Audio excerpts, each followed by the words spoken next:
Hello, my dear students. How are you? I hope you are well and fine. चलिए आज हम अध्याय 6 start करने वाले हैं। अध्याय 5 तक हमने वीडियो अपलोड कर दिए हैं आपके लिए, तो आप उनको जाके देख सकते हैं। यदि कोई दिक्कत आती है, अर्धवार्षिक पेपर स्टार्ट होने वाले हैं तो आप एक बार जाके रिवीजन कर सकते हैं।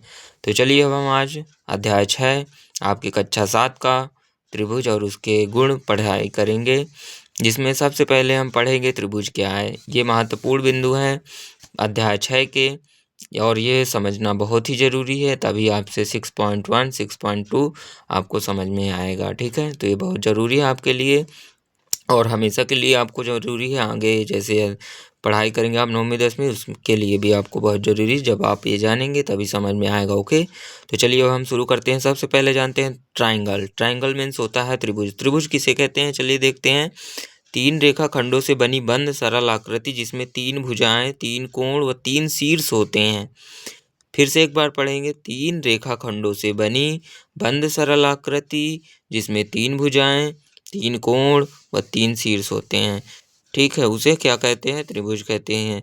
देखो, 3 भुजाओं से बनी आकृति जिसमें 3 रेखाखंडों से, ये रेखाखंड है, 3 रेखाखंडों से बनी एक आकृति, बंद सरल आकृति। कैसी, खुली ना रहनी चाहिए, बंद होनी चाहिए। ठीक है, तभी त्रिभुज कहलाएगा। तो बंद आकृति जिसमें 3 भुजाएं हैं, एक भुजा, दुई भुजा, 3 भुजा। ठीक है, 3 कोण हैं, ये कोण, बी कोण, ये सी कोण और बी कोण। कैठ कोण हुए, 3 कोण और 3 शीर्ष हैं। ये देखो, ये है शीर्ष कहलाते हैं, कोना। ठीक है, ये कोने क्या है, शीर्ष कहलाएंगे। ओके, तो ये है आपका त्रिभुज। अब इसमें देखो भुजाएं कौन कौन सी हैं। भुजाएं ए बी, इस तरह हम लिखते हैं, रेखाखंड है या फिर भुजा है तो ए बी हो गया, बी सी हो गया, और क्या है, एक सी ए है। ठीक है, कोण कौन कौन से हैं, कोण सी ए बी मतलब कोण ए, फिर कोण ए बी सी मतलब कोण बी, जो बीच में रहेगा वही कोण होगा। ठीक है, तो इधर बीच में ए है तो कोण ए को दर्शा रहा है ये पूरा, और कोण बी है तो बी को, और इधर क्या है, सी है बीच में तो सी को दर्शाएगा। बी सी ए मतलब बी सी ए, तो बीच में क्या है, सी है तो सी क्या किसको दर्शाएगा, सी वाले कोण को। ठीक है, अब क्या बचा, शीर्ष। शीर्ष कौन कौन से, ए बी सी कोने। ठीक है, त्रिभुज का वर्गीकरण हम पढ़ेंगे, क्लासिफिकेशन ऑफ ट्राइंगल। ठीक है, इसको क्या पढ़ते हैं इंग्लिश में, क्लासिफिकेशन ऑफ ट्राइंगल। तो भुजाओं के आधार पर 2 तरीकों से त्रिभुजों को बांटा जा सकता है, भुजाओं के आधार पर और कोणों के आधार पर। तो सबसे नंबर पहला हम पढ़ेंगे भुजाओं के आधार पर त्रिभुज। ठीक है, तो भुजाओं के आधार पर त्रिभुज कितने प्रकार के होते हैं, तो भुजाओं के आधार पर त्रिभुज कितने प्रकार के होते हैं। देखो, फर्स्ट नंबर आता है विषमबाहु, दूसरा है समद्विबाहु, तीसरा है समबाहु। मतलब भुजाओं के आधार पर 3 प्रकार के त्रिभुज होते हैं। ठीक है, पहला नंबर है विषमबाहु। यदि त्रिभुज की सभी भुजाएं असमान हैं तो वह विषमबाहु त्रिभुज स्केलेन ट्रायंगल कहलाता है। इसका मतलब कि त्रिभुज में जो तीनों भुजाएं हैं ना, तो कोई भी समान ना हो, मतलब कोई एक दूसरे से मिले ना, सभी अलग अलग हों। ठीक है, तो कौन सा कहलाएगा, विषमबाहु त्रिभुज। ठीक है, स्केलेन ट्रायंगल, कोई भी कोण समान नहीं होंगे इसमें। इसका गुण है कि यदि तीनों भुजाएं समान नहीं होंगी तो कोण कोई भी समान नहीं होंगे। ठीक है, ये विषमबाहु त्रिभुज के उदाहरण है। इसे आप अच्छे से बना लीजिएगा। इसको 1 सेंटीमीटर बनाइएगा तो इसको 2, तो इसको 3, या फिर आप बदल बदल के बना सकते हैं, लेकिन इन तीनों में से किसी को सेम नहीं रखना। ओके, चलो आगे देखते हैं समद्विबाहु त्रिभुज, आइसो स्केल ट्राइंगल। यदि किसी त्रिभुज की 2 भुजाएं समान व एक भुजा असमान है तो समद्विबाहु त्रिभुज कहलाएगा। देखो, इस वाले त्रिभुज में ये भुजा समान है, ये भुजा समान है, लेकिन ये भुजा बड़ी है। यदि आप इसको 2 सेंटीमीटर रखते हो तो इस त्रिभुज में, समद्विबाहु त्रिभुज में, इसको भी 2 सेंटीमीटर रखना पड़ेगा, और इसको आप 4 कर सकते हो, 5 कर सकते हो, अदरवाइज कुछ भी कर सकते हो। ठीक है, तो ये कौन सा कहलाएगा, समद्विबाहु। समद्विबाहु का मतलब है जिसकी 2 भुजाएं समान हों। ठीक है, इसमें 2 कोण समान होंगे। देखो, ये वाला कोण समान होगा और ये वाला कोण समान होगा। ठीक है, तो इस समद्विबाहु त्रिभुज में कौन सा गुण होता है कि 2 भुजाएं समान होती हैं, और जब 2 भुजाएं समान होती है तो 2 कोण भी समान होते हैं। ओके, अब लास्ट वाला है समबाहु त्रिभुज, इक्विलेटरल ट्राइंगल। ऐसा त्रिभुज जिसकी सभी भुजाएं समान हों तथा सभी कोण समान हों इक्विलेटरल ट्राइंगल कहलाएगा। मतलब इस त्रिभुज में देखो तीनों भुजाएं समान होंगी। तीनों भुजाएं समान का मतलब ये वाली भी, ये वाली भी, ये वाली भी। मतलब समबाहु त्रिभुज में इक्विलेटरल ट्राइंगल में आपकी तीनों भुजाएं क्या होंगी? बराबर होंगी।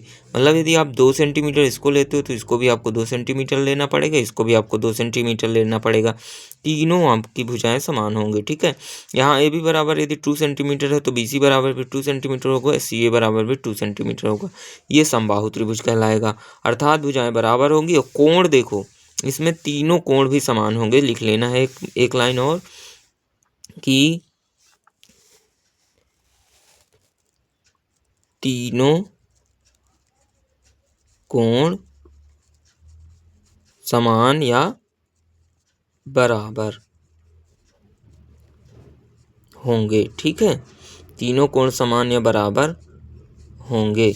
एक चीज, इस चीज का ध्यान रखना है समबाहु त्रिभुज में, ठीक है। तीनों कोण आपस में बराबर होंगे, भुजाएं समान होंगी। चलिए अब हम सेकंड नंबर देखते हैं कोणों के आधार पर। Classification of triangle based on angles. मतलब कोणों के आधार पर त्रिभुजों का वर्गीकरण, ठीक है। तो कोणों के आधार पर पहले तो हमने क्या पढ़ा है? भुजाओं के आधार पर। देखो ये भुजा, इसमें भुजाएं का दिया है ना कि किसी में सभी भुजाएं समान हो, किसी में 2 भुजाएं समान हो, किसी में तीनों भुजाएं समान हो। लेकिन अब हम कोण के आधार पर देखेंगे त्रिभुजों का वर्गीकरण। तो कोणों के आधार पर त्रिभुज कौन कौन से होते हैं? न्यून कोण, एक न्यून कोण त्रिभुज पहला नंबर। एक्यूट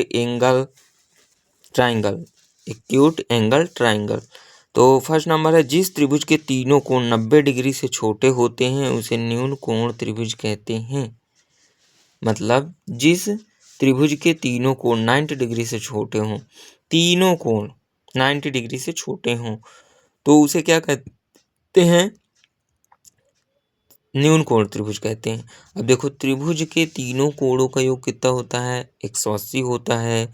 तो रहेंगे 180, लेकिन तीनों कोण का मान क्या होगा? 90 से छोटा। सभी का मान 90 से सभी छोटे होंगे। अब समकोण त्रिभुज देखते हैं।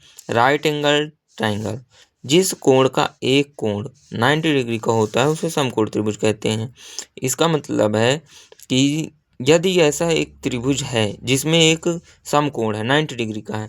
90 डिग्री का त्रिभुज कैसे होता है? देखो ऐसे होता है ना, इधर 90 डिग्री होता है, एक रेखा दूसरी पर लंब होनी चाहिए 90 डिग्री के लिए। तो ये क्या होगा? ये समकोण त्रिभुज होगा। इसमें एक ही कोण 90 डिग्री का है तब भी ये समकोण त्रिभुज होगा, क्योंकि दूसरा तो हो नहीं सकेगा। क्या कि त्रिभुज में 3 कोण होते हैं और दूसरा यदि 90 का हो जाएगा तो 90 दूना 180, दून कोण का मान 180 हो जाएगा। तो इसका कहाँ हो जाएगा? तो चलो आगे देखते हैं। अधिक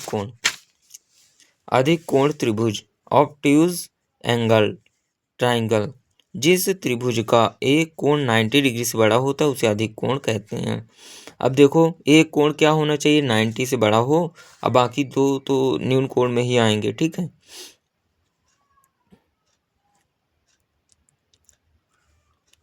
ये लिखा है एग्जाम्पल कि यदि एक 40 डिग्री का है, एक 45 का है, तो एक 95 का, मतलब 90 डिग्री से बड़ा। तो इसको कैसा कोण कहेंगे हम? कैसा त्रिभुज कहेंगे? अधिक कोण त्रिभुज, ठीक है। ये हो गया। अब मोस्ट थोड़ा सा पढ़ लेते हैं और ये आपके लिए बहुत ज़रूरी है 6.1 शुरू करने के लिए। शीर्ष लंब, एल्टीट्यूड बोलते हैं इसको इंग्लिश में। परिभाषा लिखी हुई है, त्रिभुज के किसी शीर्ष वर्टेक्स से उसकी सामने वाली भुजा पर इस प्रकार खींची गई रेखा जो भुजा पर 90 डिग्री का कोण बनाए उसे शीर्ष लंब कहते हैं।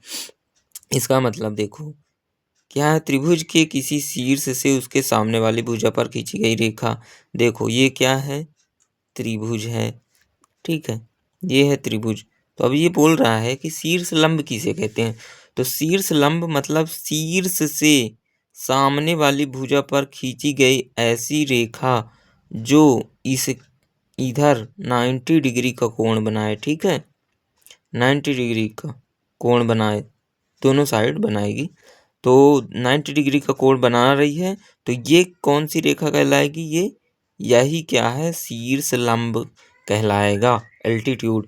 अब देखो ये शीर्ष, ये वाले शीर्ष से खींची गई है रेखा, तो शीर्ष लंब हुआ। अब ये वाले शीर्ष से कहाँ, आज इस रेखा पर भी जाएगी ना। 90 डिग्री का कोण यदि बनाएगी, जब हम लंब खींचेंगे तो 90 डिग्री का कोण बनाएगी। तो ये वाली रेखा भी क्या कहलाएगी? शीर्ष लंब कहलाएगी। अब इस शीर्ष से यदि हम खींचते हैं इस रेखा पर, तो यहाँ 90 डिग्री का बनेगा, तो ये वाली रेखा भी क्या कहलाएगी? शीर्ष लंब कहलाएगी। तो मुख्य बातें पढ़ लेते हैं। हर त्रिभुज में 3 शीर्ष लंब होते हैं। देखो 3 शीर्ष लंब हुए, ए बी सी बिंदु से, मतलब शीर्ष से खींची गई रेखाएं हैं। तो अब हम इनका नाम भी दे सकते हैं, डी ई एफ। ठीक है, तो ये A F C E B D ये शीर्ष लंब है। तो हर त्रिभुज में कितने शीर्ष लंब होते हैं? 3 शीर्ष लंब होते हैं। इनमें कौन कौन से हैं? देखो ए एफ सी ई और बी डी 3 शीर्ष लंब हैं। इन तीनों शीर्ष लंब एक ही बिंदु पर मिलते हैं, जिसे लंब केंद्र ऑर्थो सेंटर कहा जाता है। अब देखो इसमें लिखा है ना कि ये तीनों एक ही बिंदु पर मिलते हैं। ये तीनों मिल रहे हैं ना, यह दो सभी एक ही बिंदु पर। इन्हें क्या कहते, इस बिंदु को क्या कहते हैं? ऑर्थो सेंटर, लंब केंद्र कहते हैं। ठीक है, चलो ये हो गया आपका शीर्ष लंब। यदि समझ में ना आया हो तो बैक पीछे करके थोड़ा सा आप देख सकते हो। अब हम पढ़ेंगे माध्यिका। लिखा है माध्यिका, इसे क्या पढ़ते हैं? मीडियन। त्रिभुज के किसी शीर्ष से विपरीत या सामने वाली भुजा के मध्य बिंदु को मिलाने वाली रेखा को माध्यिका कहते हैं। यानी माध्यिका वह रेखा है जो भुजा को 2 बराबर भागों में बांटती है। अब देखो माध्यिका क्या कहलाती है त्रिभुज में। ठीक है, मान लो ये हम त्रिभुज खींच रहे हैं एक ठो,